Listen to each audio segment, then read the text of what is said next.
Good afternoon, everyone. Thank you for joining us this afternoon. I'm Katira Noviello-Kapoor, and I am the Senior Director of Health Promotion, Wellness, and Athletics at the 92nd Street Y. I'm pleased to welcome you to this afternoon's Spark Your Health Talk, the infinite ripple effects of transcendental meditation on ourselves and the world around us, with Dr. Tony Nader and Bob Roth. We hope to see you for our upcoming Spark Your Health talks and programs, such as Living Well with Stress and Trauma with Drs. Alyssa Appel, Gabor Mate, and Daniel Siegel on March 2nd, followed by exciting new details on boosting cognitive strength for life with Dr. Nancy Lonsdorf on March 6th. We also have Dr. Pooja Lakshman joining us on March 14th to discuss the shifting perspective on self-care and how, when done well, it can bring you closer to yourself. We will leave at least 15 minutes at the end of the event for questions, so please feel free to be typing your questions into the chat throughout the duration of the event. Now I look forward to introducing our esteemed guests. Tony Nader, MD, PhD, is a medical doctor trained at Harvard University and Massachusetts Institute of Technology for a PhD in neuroscience, and a globally recognized expert in the science of consciousness and human development. Dr. Nader, whose training includes internal medicine, psychiatry, and neurology, is the best-selling author of One Unbounded Ocean of Consciousness. He is the successor to Maharishi Mahesh Yogi and the head of the Transcendental Meditation organizations globally. Dr. Nader has had recent discussions with some of the great thinkers, scientists, medical doctors in the world today, including Donald Hoffman, psychologist Robert Sternberg, biologist Mike Levin, Bernardo Kastrup, Dan Pink, Lisa Feldman Barrett, Philip Goff about consciousness and developing our full potential, and answering our deepest questions about life and living. He has also been featured in Wired Magazine, IT, and on some of the most prominent shows, including How To Academy, The Chase Jarvis Live Show, and discussions with Robert Lawrence Kuhn. Dr. Nader has discussed his expertise at academic institutions such as Harvard Business School on the neuroscience of transcendence, Stanford University, where he gave talks in a series entitled Hacking Consciousness, as well as the keynote speaker for a conference at the House of Commons, British Parliament, where his unique expertise in the knowledge of East and West has also been recognized by the National Health Service. His research has been published in Neurology, Journal of Clinical Endocrinology and Metabolism, Journal of Gerontology, Progress in Brain Research, and other journals. Dr. Nader was recently awarded by film icon Catherine Deneuve the Humanitarian Award during the Venice Film Festival in September 2022 for his outstanding contribution in human development, environment, We look forward to welcoming Dr. Tony Nader. And also joining us this afternoon is Bob Roth. Bob Roth is one of the most experienced and sought-after meditation teachers in America. Over the past 50 years, Bob has taught transcendental meditation to many thousands of people and is the author of the definitive book on the subject, the New York Times bestseller, Strength and Stillness, The Power of Transcendental Meditation. Bob serves as the CEO of the David Lynch Foundation, a nonprofit organization which addresses the epidemic of toxic stress and trauma in under-resourced populations. To date, the foundation has provided TM scholarships for over 1 million urban youth, veterans who suffer from post-traumatic stress, women and children who are survivors of domestic violence and sexual assault, and healthcare workers on the front lines of the COVID-19 pandemic. Bob also directs the Center for Resilience, a nonprofit organization which is bringing transcendental meditation to Fortune 100 companies, government and military organizations, and other community service organizations. Bob is the host of the iHeartRadio podcast Stay Calm with Bob Roth and the SiriusXM radio show Success Without Stress. He has spoken about the science of meditation to industry leaders at such gatherings as Google Zeitgeist, Aspen Ideas Festival, Wisdom 2.0 Summit, Global Wellness Summit, and Cura's Unite to Cure at the Vatican. Please join me in welcoming Bob Roth and Dr. Tony Nader. Thank you very much for having us, and this is, I'm very excited about this conversation, Dr. Nader. So much to talk about. I'd like to, if it's okay with you, start off just with sort of point value about what's going on in the world today and the concerns people are feeling today, and then bring this to this wider discussion of the field of consciousness and what exactly is consciousness and why understanding consciousness is absolutely pivotal to living life in addressing problems that we may have, but also living life to its full potential. So you're a medical doctor and you look at the world around, the whole world seems to be suffering to a certain degree with post-traumatic stress, not just individuals, but the world itself, hyperreactivity, insomnia, high blood pressure, substance use disorder.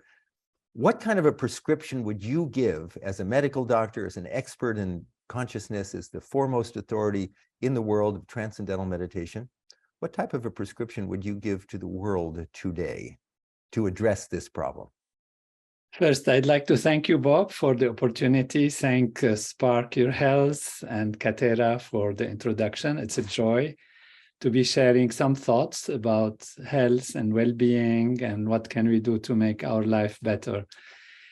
Today, the prescriptions are on many levels, as we know: diet, exercise, healthy living, in terms of daily routine. And often we forget that the mind that is carrying us through our thought processes that lead us to action and decision-making is a very important factor in actually being able to do the right things. Sometimes we know what is healthy, what is right to do, but we are stressed, we are strained, we are pressured, and our mind leads us to decisions that are not always healthy and always helpful. Also, the mind has been shown through repeated scientific research to have a very powerful effect on how the physiology works. So there are things we do that are things that we take in from the environment, be it food or air or even thoughts, impressions, advertising, and all of that, which we can try to control. But there is also how we interpret those, how we digest them, and whether we are able to overcome certain things that come onto us. And therefore, there is a very important factor that often is not included in the equations of health, and that is how we can make our mind more clear to make the right decisions, how we can make our mind and physiology able to metabolize and digest circumstances, as well as foods and diets and exercise being done properly. And there is a technology of consciousness. We have heard of different aspects of mindfulness and meditation. And we have researched all of these, and I would prescribe something that I feel is fundamentally important, and that is to be able to get beyond the changing level of excitement and outer activity and take a few minutes to be with oneself and recover from the harassment of thoughts and feelings and emotions and expectations that come to us from the outside. It is not withdrawing or going away somewhere else or running away. It is called transcending. To transcend means to go beyond, but to go beyond in the sense of going back towards the source of creativity and intelligence and towards ourself in its most natural, holistic value. There is something within us, which is our true inner self, which transcends the feelings, the belongings, the identities of our small self, and that allows us to discover something very precious within us that is our bigger self. And this is happening through transcendental meditation, which is the #1 prescription that Bob prescribes to everybody, and that I would just, be with him and support his wonderful activities and the wonderful activities of the Transcendental Meditation programs in the United States and everywhere, that have shown scientifically to make life better for all those who tried this technology of consciousness.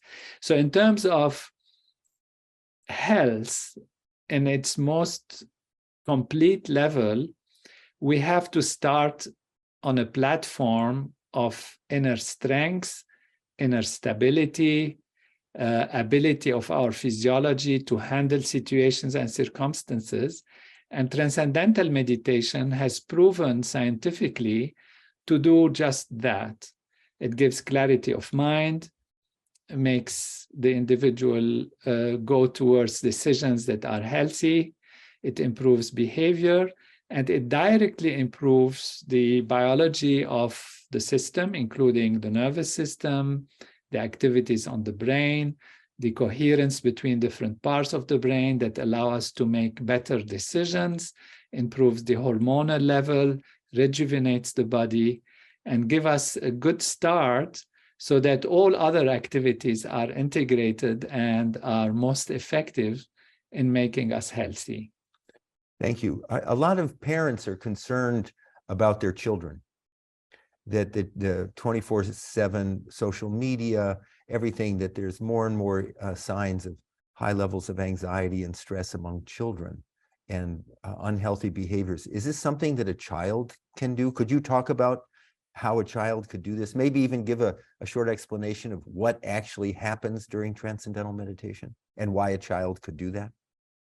It's a natural technique, which means it uses the nature of the mind to search for more. We are all searching for more charm, more happiness, more fulfillment, but we always do it through the senses towards the outside.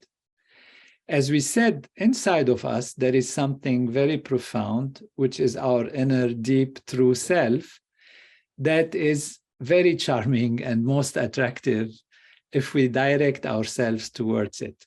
So what happens in transcendental meditation is very simple. We take the inward direction.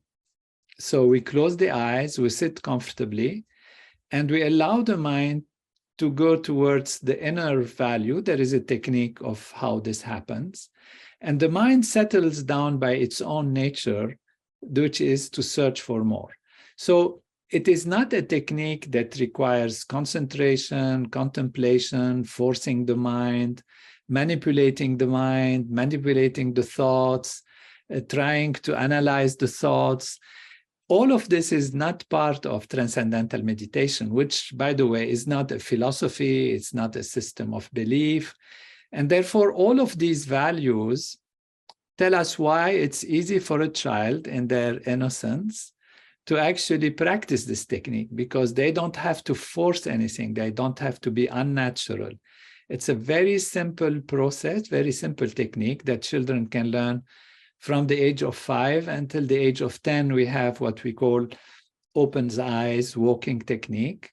So they do it like that. And then from 10 on, they sit comfortably in a chair and practice this very simple, innocent technique. In fact, children do so well because they're not complicated.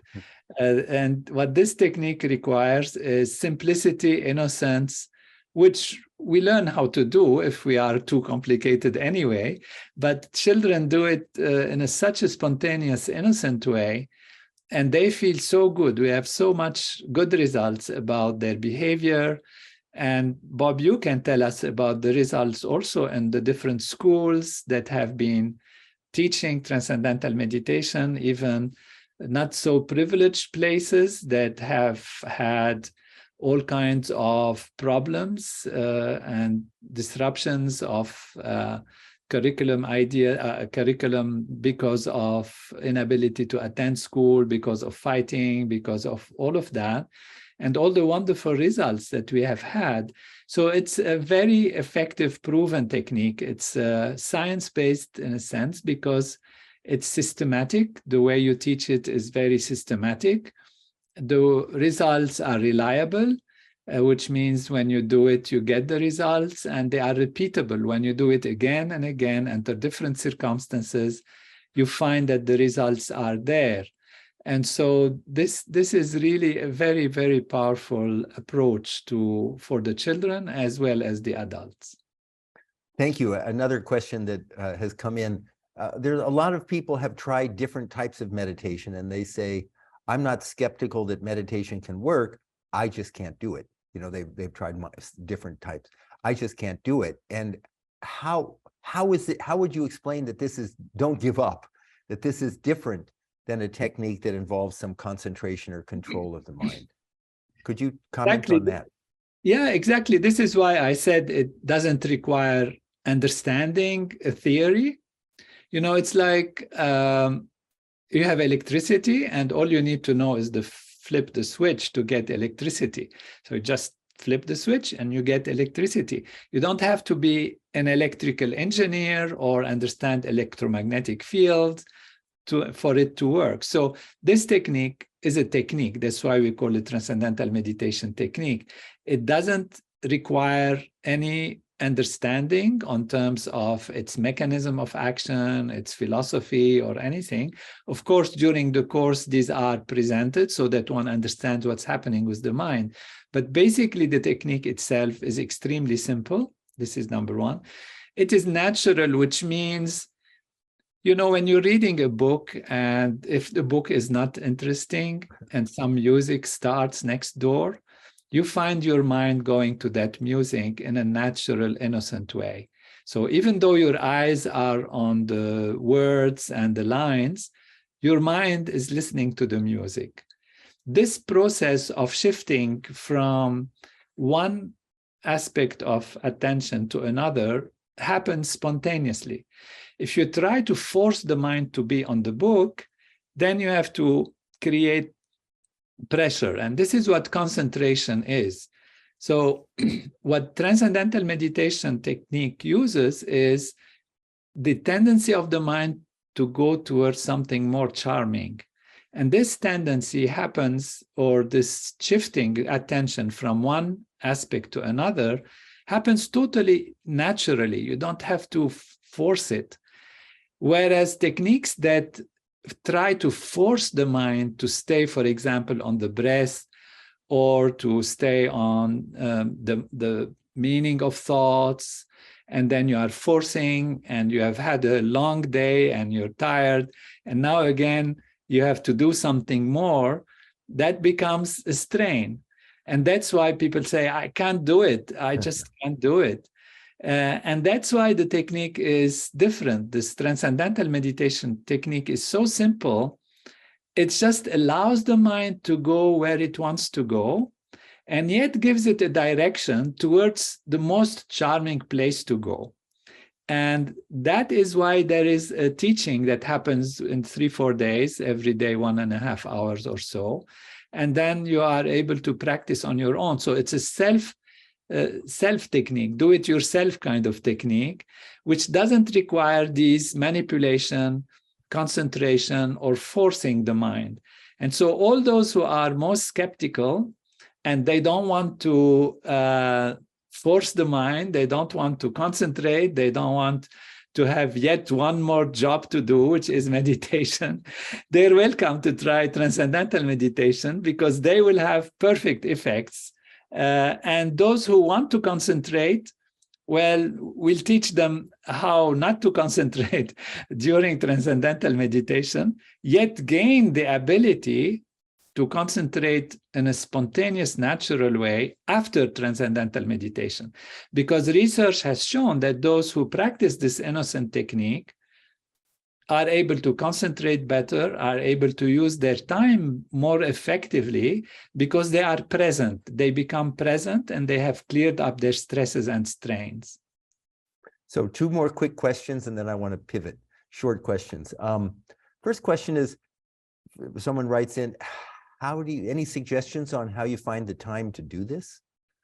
You know, everyone's life is so busy, wall to wall, get up in the morning, kids, school, this for so many people. Not everyone, but many people. How does one find, any suggestions for finding the time? Time is relative, actually. And what do you mean? Of course, if you take the clock, then it moves at a certain speed, of course. And we're not talking about Einstein's relativity and speed of light and all that. That's too complicated. But time is relative in the sense that you can spend 2 hours in front of a task that you want to do and not really achieve much.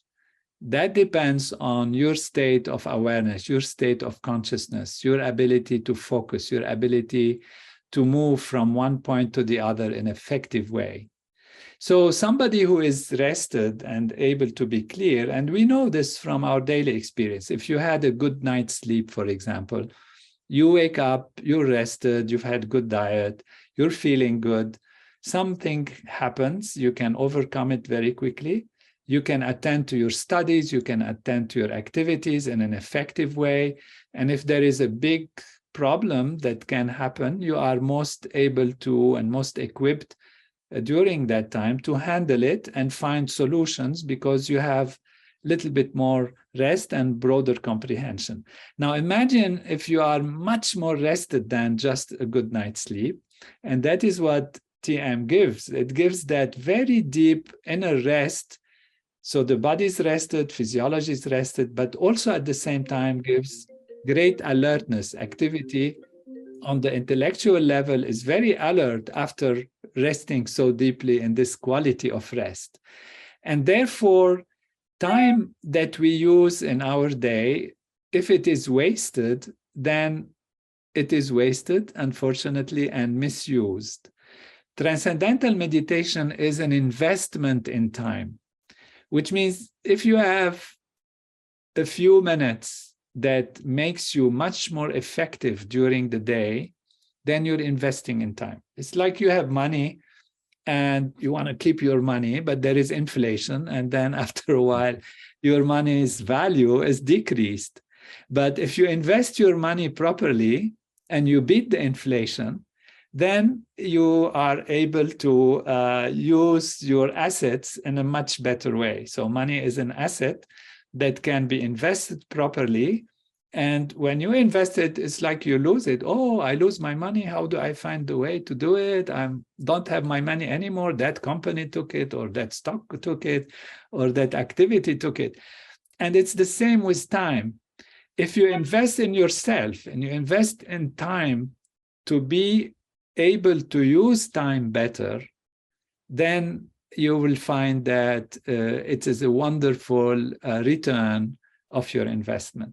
So how you find the time? Very simple. You set yourself a routine and you know that you have to rest. So you have to sleep, you have to eat, you have to exercise, you have to meditate, and meditate gives you that ability to be effective. And therefore it's gaining time, not using time or wasting time. Thank you very much. So one more question on the meditation, then we'll pivot. What's the single most important benefit that, first of all, how long have you been meditating?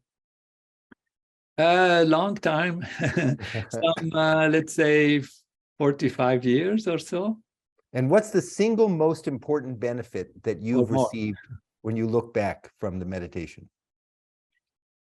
It's inner feeling of well-being, clarity of thinking, ability to handle myself and my environment, to be healthy, to be patient, to be effective in action. And overall, this comes to greater happiness and greater sense of fulfillment inside. So we live our lives through our awareness, after all. There are so many things on the outer value that can help us, that are desires that we need to accomplish, wealth that we would like to have, circumstances that we want to change, friends that we want to have change, contribute to the environment, and all of this contribute to life, contribute to creativity. So every one of us has their vocation, their dream, and their ideas about what they want to be. But all of this is based on how we are able to navigate all of this, how we are able to perceive it. What is the end effect on us? So now two people can get the same results on some surface level, and one can be very happy, the other can be disappointed. or can be unhappy. So we have to have two things. We have to have always the desire to grow, because that's the nature of life, to grow. So we don't want just to take something and sit back and say that's enough. So the desire to grow is very important, and it should continue. But also the ability to be content, the ability to be happy with what we have. And what I found most interesting is that these two apparently contradictory values are able to live together when one practices this technique regularly, which means to be happy and satisfied, and yet has the powerful desire to do more and to do better. And doing more and doing better is no more a sense of lack or a sense of sadness. I have to, disappointment. I am not yet there. I can't, do it. But it's actually a sense of growth and continuing evolution and growth, at the same time on the platform of inner stability and strength and contentment. So good, thank you very much. And now if we can just pivot for a moment, we go from the point value of reduced stress and greater happiness and all of that to this topic of consciousness, which whenever you talk to most people, now I'm not talking about in the scientific journals, and there's a big discussion about consciousness and the hard problem of consciousness. You say consciousness, and people either say consciousness raising. Well, that was like in the 60s, or he regained consciousness. He came out of surgery. You've written an entire book, sort of, I would say, the ultimate book on this field, consciousness, One Unbounded Ocean of Consciousness, which I know there is the audio book now available, which you can get online. But talk to me about why consciousness, why a person should care about consciousness, why they should, with all the other demands that they have in their life and important things, why this field of consciousness is so relevant today, 2023, as we live our life today. The short answer is consciousness is all there is. And that's quite a short answer that needs really to be unpacked, because it supposes so many things. First, if we want to talk about consciousness, we have to define what it is, what we're talking about. What is that consciousness? It's a substance, it's something. What is it? Where does it sit in our life? And what are the different definitions of consciousness? There is a human consciousness, there is meta-consciousness, which is being conscious of being conscious. And we have to define it. And what we are doing, and what I like to do, and what I define in the book, is that consciousness has a range. It's a huge range in the expressed, manifest universe in which we live. So much so that any detection, any sensing, any experiencing, any feeling is consciousness having a certain color. It's, you sense something, which means you're conscious of it, you're aware of it. You feel something, it means you are aware of certain changes in your physiology, in your mind, in your relations, that you call feeling. Now, that means we live our life through consciousness, and consciousness is not just one kind of a state. It can be on many, many, many states, which means you can be drowsy. That's also a kind of consciousness. You can sleep. It's actually a kind of consciousness also. You are dreaming is a kind of consciousness. It's, imaginary things. You are awake. When you're awake, you can be drowsy. You can be alert. You can have a wide comprehension. You can have a narrow vision, which means if you are under stress, that one thing overwhelms you, you have a fixed idea and it bothers you. What we call this is a narrow awareness. Your awareness narrows down to a specific topic, and it doesn't see the full range of possibilities. So what we have to understand is that there are ranges of consciousness. So even we can say the cat has consciousness, the dog has consciousness, even the tree has consciousness, because it senses something. It senses the sunlight, it senses the energy in the earth, it senses the electromagnetic fields. So all these sensing, detecting, feeling, experiencing are actually part of the spectrum of consciousness. And even in human beings, we have a different range of consciousness. We talked about deep sleep, dreaming, waking. These are major big categories, but there are, vegetative states and coma and altered states of consciousness and state of consciousness under drugs, state of consciousness when you drink a coffee, state of consciousness when, you are afraid, state of consciousness where the mind narrows down to topics, state of consciousness where you have to have a broad comprehension and the ability to consider many, many values. So when we come to ourselves as an individual, we are a container of knowledge, if you like. And that container of knowledge can be expanded. The more knowledge we have, the better our life is, the better decision makings we can have. But to have more knowledge, the container of knowledge has to be bigger. So in a small glass, you can put so much water.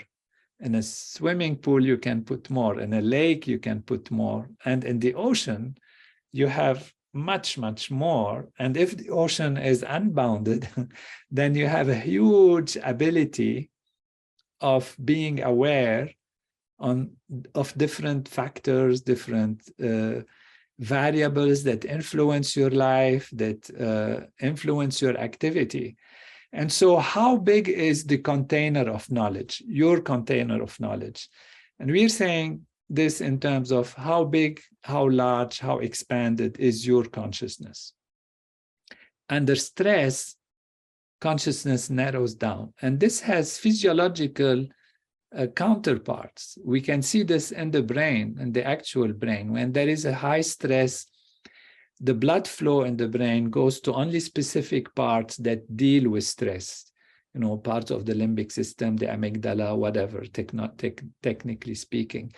And therefore, the other parts of the brain, the cortex and the parts that think about the future, anticipate of future, think about philosophy, meaning, intellectual analysis, opportunities, being able to see contradictory values and make them work together, which requires a big activity of the brain. So what we have seen is people who are under stress, their mind narrows down to very specific values and they stop seeing the bigger picture.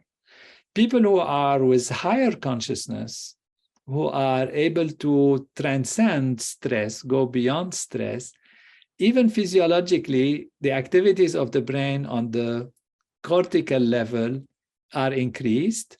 There is bigger blood flow to the parts of the brain that deal with so many different variables. And on the behavioral, intellectual level, they're able to handle much more complex situations with much greater creativity. So consciousness can be expanded. We can expand the container of the knowledge, and we can ultimately make the container so huge that it can spontaneously capture and spontaneously compute large numbers of factors. And that's what allows the individual to be more successful and to make the right decisions, be it for health or for growth and progress. So consciousness can sound like an intangible thing, but it's a very, very real reality. And ultimately, it's that what counts, that what at the end of the day makes a difference. So, yeah. No, finish. I interrupted. Go ahead. I was going to say, you can be a billionaire and in coma. What does the billion help you? You can be the most loved person, the most famous, the most powerful, but you are not aware of it. You are not conscious of it, either because you're under anesthesia, or you have a problem, or you're in coma. So what does it matter? So what matters most? What matters most is what you are conscious of. What is the color of your consciousness, your color of your awareness, and how expanded it is, and how much it allows you to navigate your life in the best possible way. So very good. So one final question on this, then we go back to the meditation. We'll come back to this. So many questions are coming in.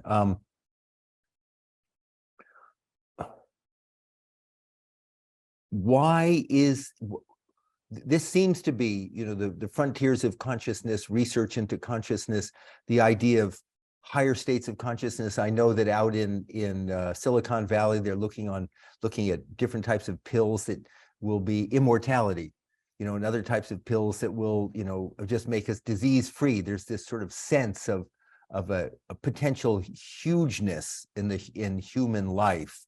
Could you comment on that and tie it back to meditation and what you've been talking about? Yeah, there are different approaches in medicine and science to improve health, of course, fight disease, and hopefully even fight aging and cancer, disintegration of the body, and all of that, all this degenerative disease versus other kind of things. And so it's fine. This is good from the level of the physical aspects of life. And that really is actually different ways of modifying the physiology, which can then is a reflection of itself of the consciousness of the individual. Because our consciousness is the result of the consciousness of all that there is in our physiology, not only our nervous system, but our heart, our liver, our body as a whole contributes to our experience of reality and our experience of our life and where it's going. If you have pain in the finger is hurt, that influences your ability to think properly, to make a decision. So healing on the surface level is also influencing the aspects of consciousness. Now, you can do things from this physical level, but you can also do it from the consciousness level directly. And from the consciousness level, particularly when a technology is natural, it's simple, then the side effects are much less. The problem that we encounter with specific approaches is that there is a complexity in the physiology that we do not understand yet completely fully on the physical level. And when you act on some level, you are likely to disturb other levels if you don't balance them properly. That's why using like specific targets that make some specific changes is not necessarily the safest and most effective way over a long period of time. Whereas acting from the level of awareness itself has been shown to improve all the other aspects in a natural way. So there is a procedure, which is a technology of consciousness, that allows us to naturally remove the stresses and strains, the wear and tear of the physiology, and reestablish it and awaken even the different positive aspects even of our genetics, our DNA, which is the new science, or not so new now anymore, of epigenetics, which shows that even from behavior, from different activities, you can change the expressions of the genes. And so consciousness and the technology of consciousness is very, very profound, very holistic and complete, which is very important in terms of safety, in terms of long-term protection of the body and protection of the mind, and going in directions that are safer. So, trying things will continue. They can be also helpful in some levels. There is a high risk. And I would say if we want to try all of these aspects, we better try it from a platform where we are as holistic as possible. And that holistic aspect is an aspect of awareness, of being able to take into consideration as many different factors as possible. And to be able to do that, we have to have as broad understanding, as broad comprehension, as broad consciousness as possible. So now we're going to open to questions. There are a lot have come in. Use the term technology of consciousness. It seems like could you explain that? You think of like, here's a technology of electromagnetic, this is a technology, but one doesn't normally associate that with consciousness. Could you unpack that just for a moment before we go to questions? Technology means a simple set of steps that you do that lead to a certain result that you expect. And if these steps are systematically done and they are reliable and repeatable, then you say it's a technology that actually produces an effect. So there is a technique, which is a certain set of steps that you do mentally that lead to broadening awareness and consciousness. That's as simple as that.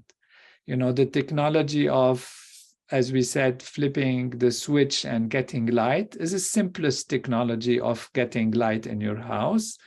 And it doesn't depend on understanding the whole electromagnetic theories and field theory. So technology is a way to do it that doesn't depend on profound engineering studies. And so that's why it's simple, it's easy, you do it and it works. And that's really simply why it's called a technology of consciousness. But doesn't it stand to reason that pretty much everything is either a good technology of consciousness or a bad technology of consciousness? I eat this food or I listen to that music, it rebuilds, or good technology of consciousness. Everything, would it not be? Yeah. Everything that we do influences one way or the other our awareness, our consciousness. So music is a great way. If you like music, thinking about things, contemplating, calling friends, playing games, all of these are technologies, are ways, in a sense, of growing and experiencing and feeling better. So we're not discarding all these possibilities. But again, there is technology of a way to go from LA to New York. It could be walking. It will get you there, no problem. You could also use the technology of bicycling, which is also a technology of it'll take you there a little faster. You can go by car or you can fly or something, whatever ways you want to do that can get you there much faster. So there are different technologies and they can all lead you at the end to the goal or the final goal. But we think and we feel, based on scientific research, that this transcending technology is a very fast and direct experience of the broadest field of awareness. So you go to the essence, directly to it. I mean, yoga is a technology. You do this stretching like this, yoga asanas. But transcendental meditation is also a technology of the mind that produces the effects directly on consciousness and the mind. Is there a particular time of day, one viewer asks, that's best to do the meditation? Usually in the morning before breakfast and evening before dinner sometime. But you can do it anytime. You can do it in the car, in the train, during commuting. It's so natural and easy that it is really, it transcends, if you like, changes in the environment. But if you want to do it in the best possible way, you sit comfortably in a chair. And before eating is better, because when you eat, the whole blood flow is moving towards the digestive system, and the body is worried to do something else than transcending. What if you fall asleep when you're meditating? In this technique, we don't resist anything. We don't control anything. And so you will learn, when you learn Transcendental Meditation, that it gives the body what it needs. If the body needs sleep, then we don't resist it. Could you talk a little, this is the topic of this discussion, is the ripple effects. And there's discussion about Transcendental Meditation having a ripple effect beyond the individual meditating. In fact, Maharishi himself, who founded the Transcendental Meditation program and asked you to be his successor, talked about that if there was 1% of a world's population meditated, transcended, that that would prevent any violence, any war from happening. That's for a lot of people, a big assumption or claim. Could you comment on that? Yeah, the answer to this has two values. First, the experimental finding. Does it work like that?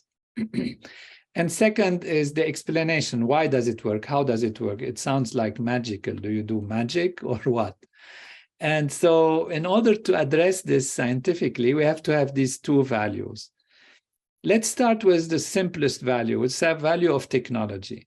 You flip the switch, you get the light. Okay, you get the light. Now you want to be curious. How does the light come? What generates electricity? How electricity travels? What does it do to the light bulb so that the light comes? Okay, this is engineering. This is technological analysis of the technology in terms of what happens. Now, we did the studies repeatedly of where a number of people practice Transcendental Meditation, and the effect is called the Maharishi effect in honor of the founder of the technique. And his prediction that when a small number of people practice this effect in a society, the results are not only on the individual, but on the whole society. And so this has been repeated many, many times. And whenever in a town or a city, there was 1% of the people practicing Transcendental Meditation, there was decrease in crime, decrease in accidents of the road, better social indicators, better economic indicators, less imprisonment, less crime, etc., etc. And so this has been repeated until we had an advanced technique, which is called the CIDI program, where we have found that the square root of 1% of the population practicing this technique together lead to tremendous effects, which again have been studied. And there are two recent very important studies that have shown systematically and studied really statistically very, very carefully, and took all possible other factors that could have created the effect, controlled for them, and made sure that they are not the ones creating the effect, such as, change in weather, change in the news, or whatever it is. And they correlated the number of people practicing Transcendental Meditation with indicators of stress in the United States and conflicts and all of that. And they found a one-to-one, very profound correlation. So on the empirical level, if you like, which means the study level, yes, if you flip the switch, the light comes. And in this case, if you do it, the results are there. Now, the problem is, it's not the problem if you look at it carefully, is that people say, but how does it work? What's the ideal? Somebody closes the eyes and what do? And does any meditation work? And it's not. No, you have to transcend. You have to go somewhere. So how does it work? And that is what I have also tried to explain in the book, One Unbounded Ocean of Consciousness, on the basis of the simple answer that consciousness is primary. We think that matter is primary. We think that the whole universe is an expression of energy, matter, and scientists have been trying to look at what is the origin of everything. And since time immemorial, the Greeks and much before, they've analyzed matter to try to look at what is the essence of our life, the ultimate reality. So they said, if you take an object and cut it into pieces, you will reach at a point where you cannot cut it anymore. And that we will call the atom, the undivisible, atom, not divisible. And so there is the atom. Now scientists probe deeper into the atom, and they found that it's divisible. There are more elementary particles, electrons and protons and neutrons. And they dug deeper into those, and they found they are made out of quarks. And then what are the quarks? They found that it's actually fields of electromagnetism, gravitational force, weak and strong forces. And the fluctuations of these fields are what appear as elementary particles that come together. They form atoms, atoms come together, form molecules, molecules come together, they form tissues and cells, and then come together organs, and organs form a human body, for example, or any other object. And so diving deep into the essence, there is more and more unifying values, except that they found different fields, for example, electricity on one side and magnetism on the other side. And when they analyzed deeper, they found that it's one field, it's called the electromagnetic field. So there is a field. A field is something that transcends time and space and locality, but is having different values in different places in time and space. And then as they look deeper and deeper into these fields, they found more and more unified values. So that science is leading us towards what we call a unified field, a field that is the source of everything. So what is the ultimate reality is more unified value. So what looks on the outside as separate and distinct is much more unified in the level of the bottom level and the level of the essence of thing. So we are all interconnected, and there is something we can call the collective awareness. Now, if you act from this field, which I take the logic and the idea, the theory, if you like, the presentation, that it is actually a field of consciousness and a field of awareness. And there is a huge support to that idea, being by scientists and philosophers alike, great thinkers.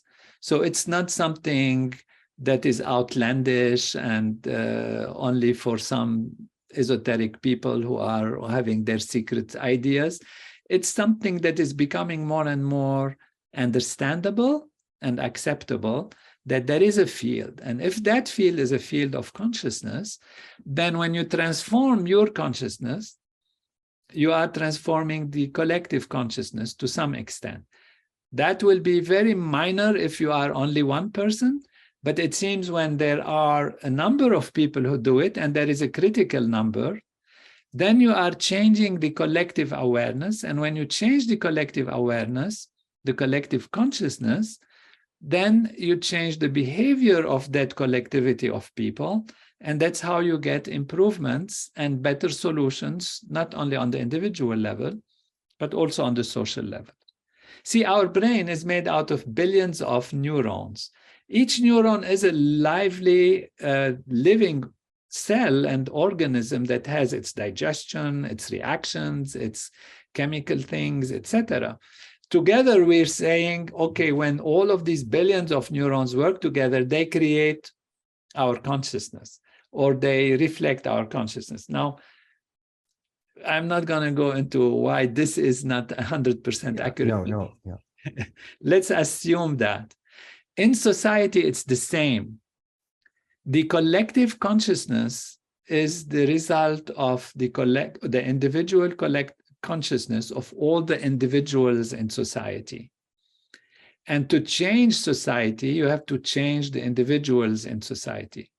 Fortunately, you don't have to change every individual, but you can change the collective feeling, if you like. And you can change the collective feeling with a critical number of people who settle down and transcend and reach that unified field, if you like. Now, this is theory, of course, but again, it's the same as saying, how does electricity work? The thing is, if you want light, you don't have to understand how electricity works. If you are curious and you want to know the mechanism, there is a logic. There is a very profound and complete logic from different angles that corroborate and come together to give us a strong theoretical understanding of how it works. It is very solid, in my mind, very scientific, and very convincing. But you really don't need even to go there. Does it work? Yes. So that's the bottom line. You flip the switch, the light comes, square root of 1%, practice this technique repeatedly. The results are systematic, reliable, and repeatable. Well, I thank you for that very much. I'm curious with Katera, how much time we have left? So we have about 5 minutes left. Okay. There's one other question.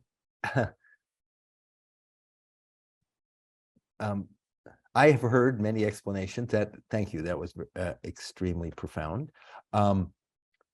Let's go back to point value then. A few questions have come up. A lot of interest in meditation for themselves. And the nice thing is, as you say, it just happens. It spreads out on its own. If a person is interested in learning Transcendental Meditation out of a book, what would you recommend? Transcendental Meditation is taught by direct connection. The teacher has to meet you and give you the instructions on a personal level. And then you can have a follow-up for 3 days after the initial instruction on a personal level. And these few days can be done in a group, or there is even an app that is available for follow-up. But your teacher will be always there with you. He will be the guide, and you can refer to them personally. There is a tm.org or David Lynch Foundation has teachers that teach. This is where you can actually come in and check it out. I have a site myself that also gives connection to what is that? That's drtonynader.org? Yeah, drtonynader.com or .org. Oh, drtonynader.com, yeah. then tm.org. I think those Yeah. those two would be and the DLF, David Lynch, do you have no? David Lynch Foundation.org, but for simplicity's sake, I think just go drtonynader.com or tm.org. And one final question, and it's a practical one. Can you walk and meditate then do TM at the same time? Person says they like to for move. Children from from 5 to 10, they have what we call a walking technique. Yes, they can do it. But for the adults, it's best to be sitting comfortably in a chair and meditating. You don't have to take any special posture. As we said, you can do it in the train or in the car, of course, if you're not driving. Yeah. And just to I'll just answer a few questions. The requirements to learn Transcendental Meditation are the 4 days of instruction that Dr. Nader pointed out. You can see that at tm.org or drtonynader.com. It is a nonprofit organization. There is a course fee that is asked at the time of instruction that is based on a person's income. We don't ever want to keep anyone from learning, but we also want to be able to sustain the teachers and the institution and the organization. But it's a nominal fee for the amount of time that you receive from a certified teacher. Katera, can I say final word? Absolutely. I want to thank you, Katera, for this opportunity and to share this knowledge. And I really want to thank Dr. Nader for taking the time out. You should understand, Dr. Nader runs, there's a nonprofit TM organizations in 100 countries, multiple universities, multiple programs. He's in charge of all of that, and his wonderful family as well. And I mean, he's part of a wonderful family as well. And so I wanted to thank you very, very much, Dr. Nader, for taking time and sharing your wisdom. And I think next time we should have like 6 hours. We could really Thank you, Bob and Katerina. It was a joy. It's wonderful to be with you. Agreed. So, agreed on the 6 hours, but I want to thank you both so much. Thank you for that outro, and for this deeply powerful conversation. I loved the reference to expanding our container to have the capacity to take in more knowledge. So thank you for that, along with everything else. And I want to thank both Dr. Tony Nader and Bob Roth for their time this afternoon in helping us gain a better understanding of our own consciousness and how the practice of transcendental meditation has positive impacts that reach beyond even ourselves. So stay well, and thank you for attending this Spark Your Health talk with the 92nd Street Y.